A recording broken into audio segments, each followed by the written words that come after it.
Plonge dans l'art de la nuance, là où les pensées s'entremêlent. Des teintes subtiles à découvrir, Nuance, c'est ton rendez-vous avec la réflexion. Un balado par et pour les jeunes adultes, à l'intérieur duquel des conversations nuancées en matière de diversité et d'inclusion prennent place. Le balado Nuance, c'est différentes perspectives et les subtilités qui les accompagnent. C'est une balade auditive dans la complexité des idées, une réflexion profonde et un dialogue ouvert invitant les auditeurs à élargir leurs horizons.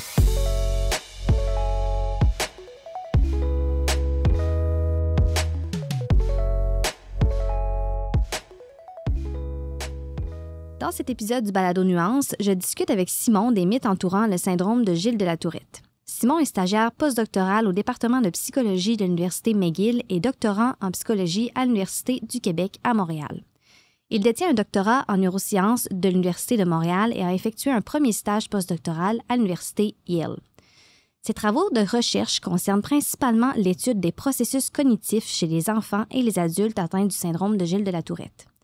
Simon tente également d'élucider les mécanismes des traitements cognitifs comportementaux pour traiter les tics, notamment en évaluant leur impact sur le fonctionnement cérébral.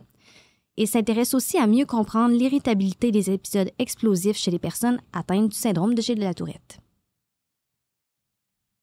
Bonjour Simon, merci d'avoir accepté notre invitation aujourd'hui pour prendre part à cette discussion nuancée. Bien, ça fait plaisir, merci beaucoup de l'invitation. C'est un grand plaisir. Donc, avant d'aller plus loin aujourd'hui, j'aimerais, si possible, que tu nous définisses qu'est-ce que le syndrome Gilles de la Tourette. Oui, bien, le syndrome de Gilles de la Tourette, c'est un trouble neurodéveloppemental, donc c'est ainsi qu'il est catégorisé dans le DSM. C'est un trouble dont les principales manifestations sont des tics moteurs et des tics phoniques. En fait, je dis tics phoniques, mais il y a aussi l'appellation tics vocaux ou tics sonores. Donc, ce sont les tics qui font du bruit. Donc, en fait, avant ça, je pourrais peut-être même définir qu'est-ce qu'un tic. Donc, un tic, c'est un mouvement ou une vocalisation involontaire. Donc, c'est quelque chose que la personne fait sans totalement avoir le contrôle du mouvement ou de la vocalisation.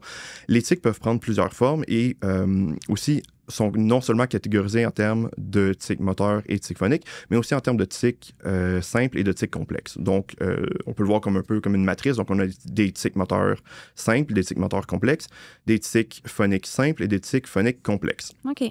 Les tics moteurs complexes, les tics moteurs simples sont généralement les plus fréquents, ceux qui vont apparaître le plus tôt au cours du développement. On peut penser à des clignements des yeux, des haussements des épaules, tout ce qui est les tics du visage, donc des espèces de grimaces, soit comme genre des mouvements de la bouche, des lèvres.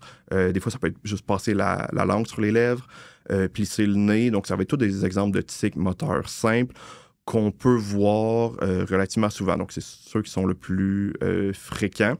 Qui apparaissent en bas âge, de ce que je comprends. En général, oui, c'est Okay. ceux qui vont apparaître en premier au cours du développement. OK. Généralement, ils vont être suivis quelques années plus tard par des tics phoniques simples. Donc, les tics phoniques simples, on peut penser à des reniflements, des raclements de gorge, avoir une toux persistante. Souvent, souvent, les parents vont le voir chez les jeunes. La toux va commencer pendant la saison normale des microbes et des virus pendant l'hiver, mettons, jusqu'au mois de mars-avril. Puis souvent, la toux va persister après. Donc, des fois, ça va allumer une petite cloche aux parents comme « Ah, il y a peut-être quelque chose qui cloche avec l'enfant. Okay. » Donc, c'est le genre de tics phoniques simples qu'on va voir le plus souvent. Des fois aussi, on va avoir des genres de petits cris aigus ou sourds, des petits bruits sourds qui vont être aussi des tics phoniques qui vont être assez fréquents. Après ça, on a des tics moteurs et phoniques qui vont être complexes. Donc, en ce qui a trait aux tics moteurs complexes, bien souvent, ça va être ça peut être deux choses. Donc, ça peut être des mouvements qui vont être un peu plus complexes ou organisés. Donc, on peut penser à des tics comme des fois pianoter ou sautiller, ou des fois des personnes en marchant vont devoir comme sauter ou tourner sur eux-mêmes. Donc, c'est plus complexe, ça implique davantage de groupes de muscles. Mm-hmm. On peut aussi avoir des tics complexes qui vont être une séquence organisée de plusieurs tics simples. Donc, ça peut être comme un haussement d'épaule qui est suivi, je sais pas, d'un clignement d'œil, puis après ça, d'une grimace faciale. OK. Donc, ça peut prendre cette forme-là. Puis ensuite, on a aussi des tics phoniques complexes. Donc, les tics phoniques complexes peuvent être soit comme de l'écholalie ou de la palilalie, soit répéter ses propres mots ou répéter les mots de quelqu'un d'autre. OK. On peut aussi avoir de la coprolalie. Donc, la coprolalie, c'est le symptôme du syndrome de Gilles de la Tourette qui est peut-être le plus caractéristique ou le mieux connu, malgré que c'est celui qui atteint le moins, peut-être pas le moins de gens, mais qui est relativement rare. Donc, la coprolalie, c'est le fait de dire des obscénités, des gros mots, des jurons. Ouais. Donc, c'est le symptôme du syndrome de Gilles de la Tourette dont les gens sont peut-être le plus familiers avec Tout à fait, ce symptôme-là, pensent que c'est uniquement ça, le syndrome de Gilles de la Tourette. Par contre, ça atteint environ 10 à 15% des gens, donc c'est plutôt rare, mais reste que c'est un symptôme qui est possible, que certaines personnes ont, et qui est assez difficile de vivre avec ça. Comme ça amène plein de regards des autres, des jugements, etc. Donc, c'est ça. Bref, ça, ce sont les tics et les 4 différents types de tics que quelqu'un peut avoir. Ce qu'il faut savoir aussi au sujet du syndrome de Gilles de la Tourette, c'est que c'est un trouble au sein d'une catégorie de plusieurs autres troubles des tics. Donc, en anglais, dans le DSM, on l'appelle la catégorie des tic disorders, donc les troubles des tics. Donc, c'est le principal diagnostic, mais il y a aussi le trouble de tic persistant où, dans celui-là, on a seulement des tics moteurs ou des tics phoniques. Et on a aussi le trouble de tic transitoire. Donc, le trouble de tic transitoire, c'est la présence de tics, mais qui dure depuis moins d'1 an. Okay. Parce que pour avoir un syndrome de Gilles de la Tourette, il faut avoir au moins 2 tics moteurs et au moins un tic phonique. OK, il faut la combinaison des deux. Oui, c'est ça. OK. Ne sont pas nécessairement obligés d'être les deux présents en même temps, mais les deux doivent avoir été présents à divers moments au cours de la dernière année. Donc, les tics doivent être présents depuis au moins 1 an, ce qui est un autre des critères pour poser un diagnostic de syndrome de Gilles de la Tourette. Les tics doivent aussi apparaître avant l'âge de 18 ans. Donc, si les tics apparaissent après 18 ans, souvent on va le catégoriser dans une autre sous-catégorie diagnostique dans le DSM, comme les troubles de tics autrement spécifiés, je crois, que ça s'appelle. C'est plutôt rare que ça va apparaître après l'âge de 18 ans. Puis, comme tous les autres diagnostics dans le DSM, ça ne doit pas être causé par autre chose qui pourrait expliquer les tics. Donc, il y a un certain diagnostic différentiel à faire. OK. Je t'amènerai peut-être, Simon, j'ai une question. Depuis le début, je me dis peut-être que les gens qui nous écoutent ne savent pas nécessairement ce que c'est un trouble neurodéveloppemental. Peux-tu nous le qualifier? Oui, donc un trouble neurodéveloppemental, c'est un trouble, en fait, on peut le décomposer un peu. Donc, c'est un trouble d'origine neurologique, donc qui vient d'un développement, donc l'autre aspect du mot, d'un développement différent du système nerveux central, le plus généralement du cerveau. Bien souvent, les causes exactes de ces troubles-là ne sont pas super bien définies. C'est ce que mes collègues et moi s'efforçons d'essayer de trouver. Mais oui, c'est ça. Donc, c'est qu'il y a différentes régions ou structures ou connexions dans le cerveau qui ne fonctionnent pas de la même façon et qui vont mener à l'émergence de différents symptômes. Donc, le syndrome de Gilles de la Tourette est un exemple de trouble neurodéveloppemental. C'est peut-être un de ceux qui est le moins connu. On peut penser aussi au TDAH ou aux troubles du spectre de l'autisme, qui sont d'autres troubles neurodéveloppementaux qui sont un peu plus communs ou peut-être mieux connus du public général. Mieux compris aussi, je pense. Oui, mais en fait, c'est intéressant que tu apportes ce point-là parce qu'il y a beaucoup plus de recherches qui se fait sur ces deux troubles-là. Pour le TDAH, je peux comprendre, mettons, si on se fait juste à la prévalence qui est plus élevée par rapport au syndrome de Gilles de la Tourette. L'autisme et le syndrome de Gilles de la Tourette ont une prévalence qui est relativement similaire. Donc, à l'autisme, on est peut-être... je pense qu'on est rendu peut-être à un enfant sur 67, si je ne m'abuse, ou dans ces eaux-là. Donc, c'est plus proche de, mettons, 1,5%. En Tourette, on est peut-être plus proche de 1% environ. Mais c'est des troubles qui ont des prévalences un peu similaires, mais il y a beaucoup moins de recherches qui se font en syndrome de Gilles de la Tourette, ce qui explique peut-être pourquoi on a moins de connaissances quant à son fonctionnement et à d'éventuels traitements. C'est vraiment intéressant. Je te laisse continuer. Ma petite aparté. Oui. Et aussi, c'est intéressant que tu parles des troubles neurodéveloppementaux parce que comme pour la plupart des troubles neurodéveloppementaux, dans le syndrome de Gilles de la Tourette, on a un certain débalancement au niveau du ratio garçon-fille. Donc, on a beaucoup plus de garçons que de filles qui en sont atteints. Je pense qu'avant, on parlait plus d'un ratio qui était comme de 4 garçons pour une fille. Là, je pense que la recherche avance, puis comme dans plusieurs autres troubles neurodéveloppementaux, on comprend que notre compréhension ou l'image qu'on se fait du syndrome de Gilles de la Tourette a été beaucoup construite sur la base de l'étude des garçons. Puis on se rend compte qu'en regardant les filles, peut-être qu'il y aurait un profil qui pourrait être un peu différent.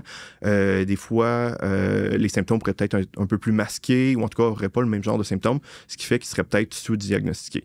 Donc peut-être qu'on est plus proche d'un ratio de comme 2 garçons pour une fille, 3 garçons pour une fille. OK. C'est des choses qui tendent à évoluer. Aussi, une autre caractéristique très importante du syndrome de Gilles de la Tourette, c'est que ça suit une trajectoire développementale qui est relativement bien établie. Donc, souvent, on va avoir une apparition des symptômes qui va commencer vers l'âge de 4 ans, 5 ans, 6 ans environ, pour atteindre un maximum de sévérité environ vers la puberté, donc vers 10 à 12 ans peut-être. Okay. Bien souvent, ça va diminuer en sévérité pendant l'adolescence, puis ensuite pour se stabiliser à l'âge adulte. Donc, bien souvent, ça suit cette trajectoire-là, mais c'est pas toujours le cas. Donc, il y a des gens chez qui les tics vont empirer durant l'adolescence et l'âge adulte. C'est aussi possible, mais souvent, c'est la trajectoire qu'on va observer. Donc, une augmentation jusqu'à la puberté, puis ensuite une diminution graduelle. OK, très intéressant. Oui. Puis aussi, juste pour terminer sur ma définition du syndrome de Gilles de la Tourette, donc, pour en venir à un diagnostic de syndrome de Gilles de la Tourette, comme je le disais, ça prend au moins 2 tics moteurs et au moins 1 tic phonique. Ouais. Ce sont les éléments pour poser un diagnostic. Mais dans la plupart des cas, le syndrome de Gilles de la Tourette, ce n'est pas ça. Donc, pour la plupart des personnes qui ont un syndrome de Gilles de la Tourette, je dirais même jusqu'à 90% de ces gens-là, les tics ne sont pas la seule problématique avec laquelle ils doivent vivre au quotidien. Donc, la plupart des gens ont aussi au moins un autre trouble neurodéveloppemental ou de santé mentale qui a été diagnostiqué.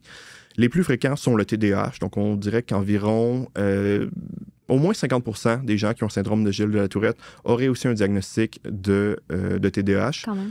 Ça, c'est des données aux États-Unis chez les enfants, donc au moins 50%. Ensuite de ça, on a beaucoup de troubles obsessionnels compulsifs, peut-être un 20 à 30%, je ne suis pas certain exactement de la prévalence. Mais ensuite, en ce qui a trait à des symptômes, soit d'inattention et d'hyperactivité ou obsessionnels compulsifs, c'est encore plus important que les prévalences pour arriver à un seuil clinique. Donc, selon moi, je dirais qu'au moins 80, si ce n'est pas 90%, au moins certains symptômes d'inattention et hyperactivité. Et aussi, pour ce qui est des symptômes obsessionnels compulsifs, c'est vraiment plus prévalent que le 20 à 30%. Okay. Ce qui est intéressant aussi, c'est que le contenu des obsessions tend à être relativement spécifique dans le syndrome de Gilles de la Tourette. Donc, ça tourne beaucoup autour de la précision, la symétrie, le dénombrement. Donc, c'est des obsessions qui vont être relativement communes dans le syndrome de Gilles de la Tourette. On va moins voir de peur de contamination ou d'obsession sexuelle ou de persécution, comme on peut plus voir dans un TOC plus traditionnel. OK. Peux-tu nous donner un exemple concret d'obsession qu'une personne pourrait avoir? Oui, ça peut être souvent, par exemple, mettons la symétrie, ça va être de placer des choses, mettons un enfant dans sa chambre, d'avoir les choses qui sont placées, mettons, à des endroits qui sont très précis sur son bureau et qui créent une belle symétrie. Okay. Des fois même, ça c'est intéressant parce que c'est vraiment à la limite du tic et de l'obsession, c'est que des fois, les jeunes rapportent, j'en avais encore au laboratoire il y a quelques semaines qui me rapportaient ça, que lorsqu'ils touchent à quelque chose avec une main, par exemple, si je touche ici au bureau avec ma main droite, après ça, ils doivent toucher avec leur autre main pour égaliser la sensation sur les mains. Donc, le syndrome de Gilles de la Tourette, c'est un trouble qui est moteur, mais qui est beaucoup causé par des... il est très sensoriel. Quelque chose que je n'ai pas abordé... c'est la présence de sensations prémonitoires. Donc, il y a beaucoup de gens, en fait, la grande majorité des gens qui ont le syndrome de Gilles de la Tourette rapportent ce qu'on appelle des sensations prémonitoires. Donc, c'est une espèce de sensation qu'on peut ressentir comme une espèce de pincement, de chatouillement, d'inconfort physique qui va mener à réaliser le tic pour faire diminuer cette tension-là. Donc, lorsque la personne fait le tic, la sensation prémonitoire, la sensation d'inconfort, de tension, va diminuer temporairement et éventuellement, cette tension-là va remonter, ce qui va mener la personne à reproduire son tic. Okay. Puis, comme ça, on arrive dans un cercle ou une boucle de rétroaction ou de renforcement négatif, où si la personne fait toujours son tic pour faire diminuer la sensation prémonitoire, jusqu'à temps que celle-ci revienne à la conscience puis que la personne doive refaire le tic. Et ainsi de suite. Ouais, c'est vraiment intéressant. J'en apprends énormément sur le sujet.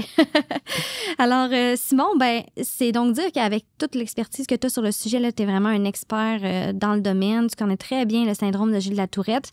Puis, comme dans nos autres épisodes, on se dit que ça n'a sûrement pas été le cas toute ta vie. Tu en as sûrement appris beaucoup au fil de tes études. Est-ce que tu serais en mesure de nous partager une conception erronée que tu aurais déjà eue liée au syndrome avant de développer ton expertise? Oui, j'en aurais peut-être deux, en fait. J'en ai une qui m'est venue en tête, en fait, quand je présentais les grandes lignes du syndrome de Gilles de la Tourette tantôt. Un mythe qui persiste dans la population générale, mais aussi parmi les chercheurs et les cliniciens, c'est que c'est une condition qui affecte seulement les enfants. Donc, j'en ai parlé un peu tantôt quand je parlais de la trajectoire développementale, que bien souvent, ça diminue à l'âge adulte. Il y a certains articles qui datent peut-être même avant les années 2000, ou en tout cas début 2000, qui tendaient à suggérer que les gens qui atteignent le syndrome de Gilles de la Tourette, on aurait peut-être comme un tiers, mettons, qui serait en rémission à l'âge adulte. Okay. Puis on mettait un peu de l'avant l'idéologie ou la théorie des trois tiers, comme un tiers qui serait en rémission, un tiers qui irait beaucoup mieux, puis un tiers qui aurait encore des symptômes, comme, je pense que c'est mis de l'avant des fois en schizophrénie. Dans le syndrome de Gilles de la Tourette, en fait, ma conception des troubles neurodéveloppementaux, c'est qu'il n'y a pas de rémission. Le cerveau un développement qui est différent. Selon moi, la présence du trouble demeure comme tout au long de la vie. C'est sûr que les symptômes sont modulés et des fois peuvent partir complètement. Dans le syndrome de Gilles de la Tourette, selon moi, c'est sûr qu'il y a des adultes qui vivent très bien avec ça, mais les tics demeurent quand même des fois une fréquence, une sévérité qui va être très minime chez plusieurs adultes, mais bien souvent, les tics vont être encore là. Il y a une étude qui a été réalisée il y a peut-être une vingtaine d'années que je trouve très intéressante. Donc, il y avait filmé des adultes qui avaient reçu un diagnostic de syndrome de Gilles de la Tourette pendant qu'ils étaient enfants. Puis quand ils ont filmé ces adultes-là, la plupart ne rapportaient plus avoir de tics. Donc, selon eux, il n'y avait plus de tics. Le syndrome de Gilles de la Tourette, c'était du passé. Mais par contre, quand un observateur expérimenté regardait les vidéos, il était capable de noter des tics chez la grande majorité de ces personnes-là. Okay. Donc, des fois, les personnes sont plus tant conscientes, le voient plus, sont tellement habituées que pour eux, les tics sont plus présent, ce qui est une très bonne chose, mais reste que je pense que le diagnostic et le trouble demeurent quand même tout au long de la vie. Okay. Puis l'autre mythe en fait, c'est un mythe que je croyais peut-être au début de ma carrière. Dans le syndrome de Gilles de la Tourette, puis moi, en fait, j'ai beaucoup travaillé sur la neuropsychologie, la cognition dans le syndrome de Gilles de la Tourette. Et le domaine cognitif qui a été le plus étudié dans le syndrome de Gilles de la Tourette, c'est les capacités d'inhibition. Donc, notre capacité à inhiber une réponse automatique. Un tic. Bien, c'est intéressant que tu apportes ça parce que je pense que ces études-là ont été faites justement pour répondre à ça. Parce que c'est beaucoup... les gens pensaient beaucoup comme, s'ils ont de la difficulté à inhiber des tics, c'est peut-être parce qu'ils ont des difficultés avec leur capacité d'inhibition comportementale. Exactement. Donc, il y a environ, je pense, 7 ans, mes collègues et moi, on a réalisé une méta-analyse des études qui s'intéressaient aux capacités d'inhibition, puis on a trouvé qu'il y avait des légers déficits d'inhibition chez les gens atteints du syndrome de Gilles de la Tourette. Encore davantage si il y avait la combinaison Tourette et TDAH, évidemment, donc c'est pas une surprise. Puis aussi, on avait remarqué que les capacités d'inhibition étaient associées à la sévérité des tics. Donc, plus les tics étaient sévères, plus les déficits d'inhibition allaient être importants.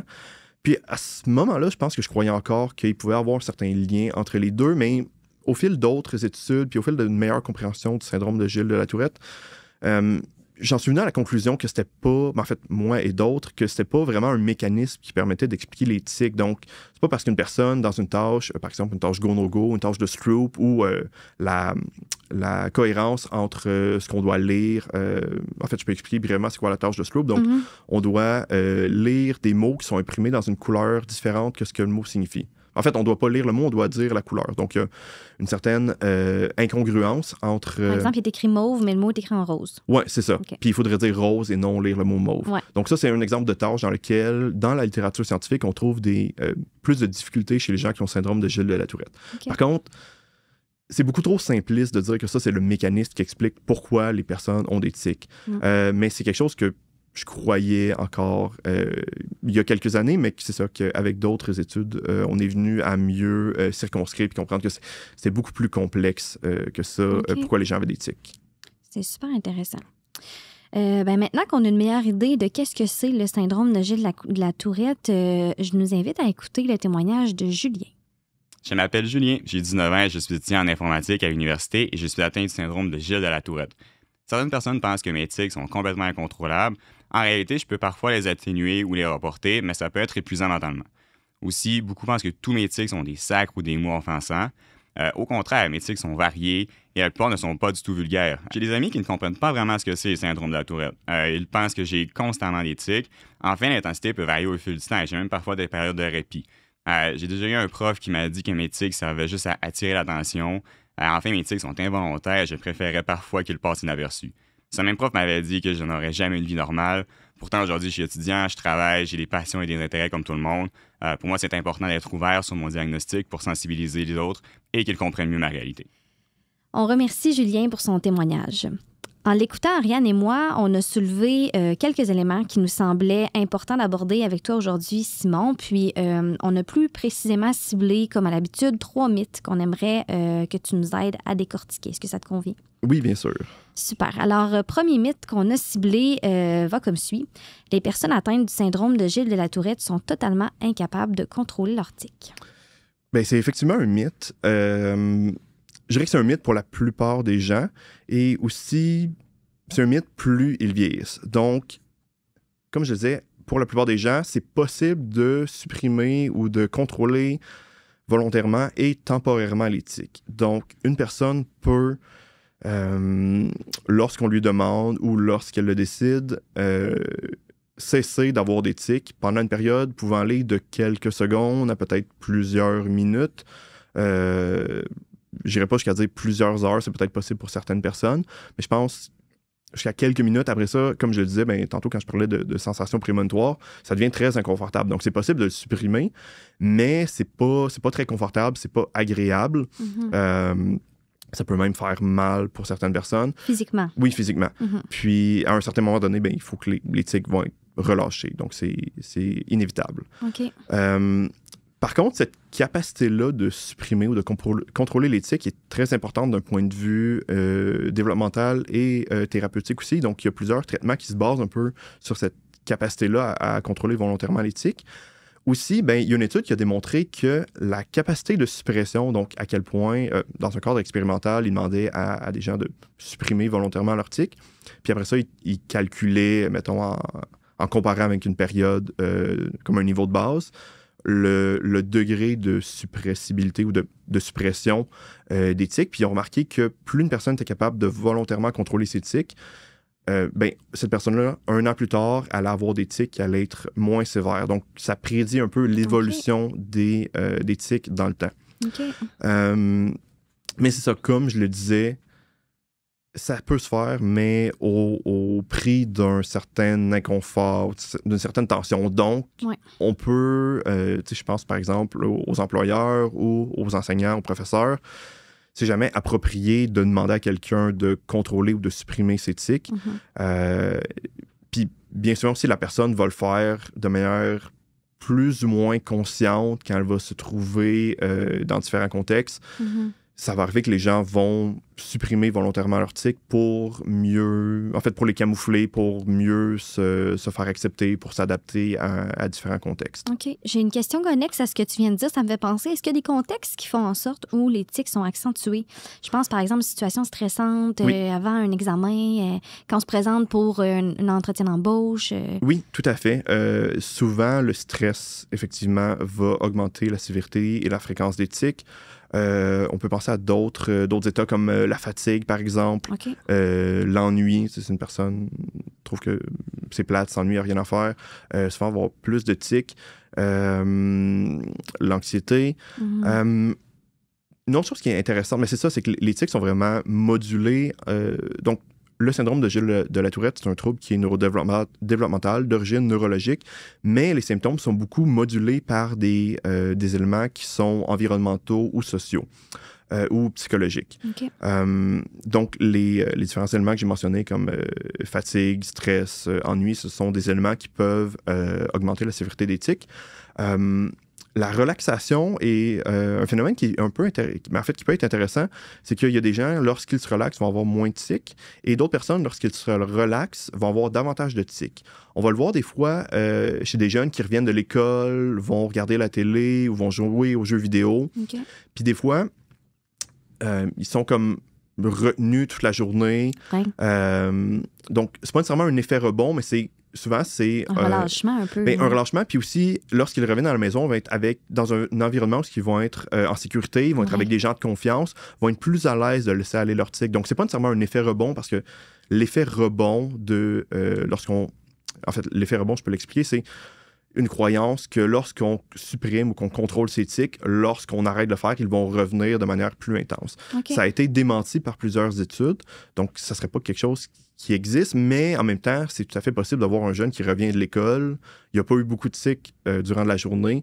C'est pas nécessairement un effet rebond, c'est plus que quand il arrive à la maison, là, il se sent à l'aise de faire les tics. Mm-hmm. Donc, il revient peut-être plus comme à un niveau de base, alors que pendant la journée, il était comme plus en dessous de son niveau de base à cause d'un certain contrôle plus ou moins conscient. OK, c'est super intéressant. Je vais y aller avec mon deuxième mythe, si ça te va. Donc, le mythe 2 va comme suit. Les tics 2 sont constants et présents en permanence chez toutes les personnes atteintes du syndrome de Gilles de la Tourette. Oui, ben c'est aussi un mythe. Donc, comme Julien le disait dans son témoignage, ces tics varient beaucoup. Il y a des périodes où il n'y en a pas. Donc, les tics varient beaucoup, beaucoup, beaucoup dans le temps.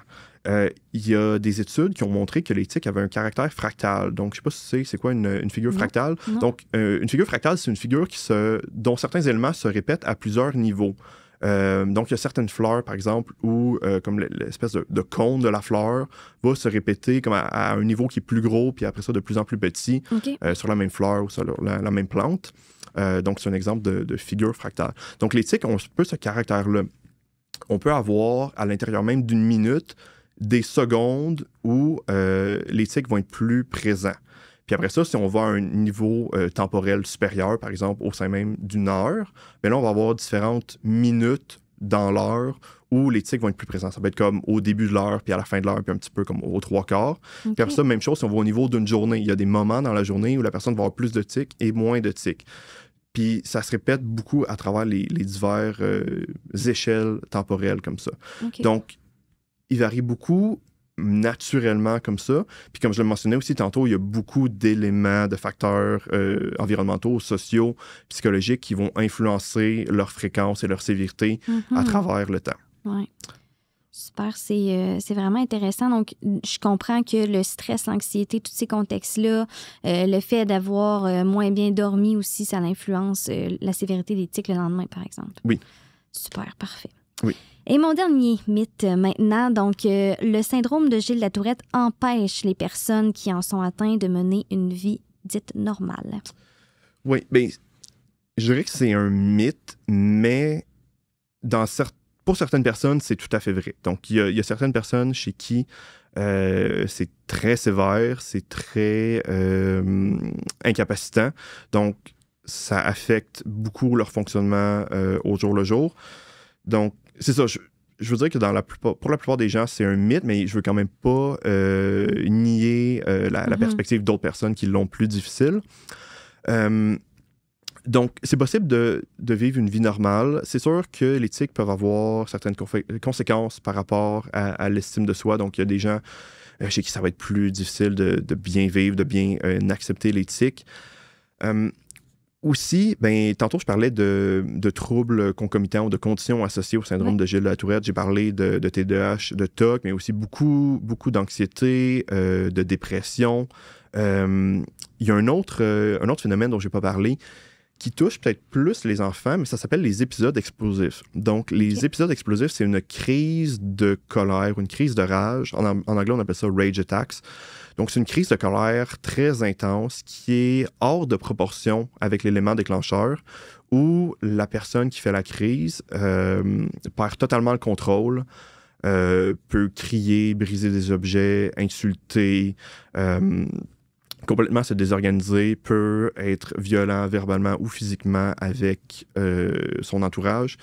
Donc, c'est quelque chose qui est vraiment très problématique et incapacitant pour la personne, mais aussi pour l'entourage. Donc, comme je le mentionnais tantôt, c'est davantage chez les enfants. Je crois que cet aspect, mettons, de colère qui vient plus rapide, c'est vraiment une colère qui peut être déclenchée instantanément. L'enfant passe vraiment de 0 à 100 en quelques secondes. Donc, cet aspect-là de colère, d'accès de colère rapide, je pense, demeure chez pas mal tout le monde. En fait, je pense que quand on l'a durant l'enfance, ça reste quand même à l'âge adulte. C'est sûr que les adultes ont davantage de contrôle, donc vont peut-être moins présenter ces crises explosives-là. Mais ouais, chez les jeunes, on parle d'environ au moins 50% qui auraient ces épisodes explosifs-là. Donc, c'est vraiment une problématique qui est très, très fréquente chez les jeunes qui ont le syndrome de Gilles de la Tourette. Souvent, c'est le problème qui est le plus... dont les parents rapportent que c'est le plus problématique pour l'entourage, qui cause le plus je sais juste en anglais, mais disturbance, qui vont plus perturber l'environnement familial. Ouais, c'est ça. Donc, cette colère-là peut quand même persister chez les adultes. Donc, ça peut bien évidemment apporter certaines difficultés à vivre une vie normale. Mais aussi les autres troubles associés. Par exemple, le TDAH, bien souvent, les difficultés attentionnelles vont persister à l'âge adulte. Bien souvent, on va avoir des jeunes qui vont fonctionner quand même bien à l'école secondaire, à l'université, mais qui, quand ils arrivent sur... En fait, des fois, ça va se manifester au cégep ou à l'université, mais quand ils vont arriver sur le marché du travail, vont être désorganisés, ils vont avoir beaucoup de difficultés à bien travailler, à bien suivre un échéancier. Donc, ces difficultés attentionnelles et organisationnelles peuvent avoir un grand impact sur le fonctionnement d'une personne à l'âge adulte. Aussi, il y a plus de troubles d'apprentissage dans le syndrome de Gilles de la Tourette. Donc, évidemment, ça peut mener à une moins bonne performance académique, puis où ça peut porter les gens à moins s'orienter vers des métiers, des professions qui demandent plus, je sais pas trop comment je pourrais dire, mais de scolarité. Ouais, de scolarité ou de ressources cognitives. Donc, peuvent être un peu moins tentés de s'orienter vers ce genre de profession-là. C'est sûr que le TOC, l'anxiété, ça peut encore avoir des gros impacts à l'âge adulte. Donc, souvent, en fait, j'en parle un peu dans la trajectoire développementale. Donc, souvent, les tics sont moins un problème à l'âge adulte, mais les conditions associées ont tendance à demeurer à l'âge adulte et peuvent poser certaines difficultés d'adaptation. Donc, cela étant dit, l'anxiété, il y a beaucoup de gens qui en vivent, donc c'est oui, plus prévalent dans le syndrome de Gilles de la Tourette, mais il y a beaucoup de gens qui vivent une vie relativement normale avec des niveaux d'anxiété qui peuvent être élevés. Donc, je ne veux pas dire que c'est pas possible de vivre une vie normale, c'est tout à fait possible de vivre une vie normale, mais les chances d'avoir certaines difficultés d'adaptation sont un peu plus élevées dans le syndrome de Gilles de la Tourette. Par contre, je peux finir sur une note plus positive. Il y a beaucoup de gens connus qui ont le syndrome de Gilles de la Tourette puis qui s'affichent de plus en plus. On peut penser au Québec, il y a le pianiste Jean-Michel Blais qui est, je pense, relativement bien connu, qui a une carrière très florissante et qui, je pense, fonctionne bien malgré le syndrome de Gilles de la Tourette. Il y a un musicien classique qui s'appelle Thierry Bégin-Lamontagne. Son cas est très fascinant. J'ai déjà vu des vidéos de lui et c'est quelqu'un qui a des tics relativement sévères, mais quand il joue de la guitare, il n'y a pratiquement aucun tic. Donc, ça montre à quel point le fait d'être concentré, ou en tout cas certains états, peuvent vraiment moduler et diminuer ainsi la sévérité des tics.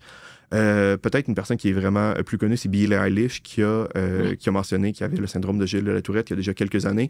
Puis je pense que c'est un très bon modèle justement pour les jeunes filles qui ont le syndrome de Gilles de la Tourette. On peut penser aussi à Lewis Capaldi, chanteur très populaire, qui a sorti récemment un documentaire et je pense que c'est un bon exemple aussi qui montre à quel point le syndrome de Gilles de la Tourette, ça peut encore marquer des gens à l'âge adulte puis apporter des difficultés d'adaptation. Mais c'est ça, c'est très variable selon les individus. Je pense que dans la majorité des cas, les gens vivent une vie relativement normale, peuvent s'accomplir totalement dans leur vie personnelle et professionnelle.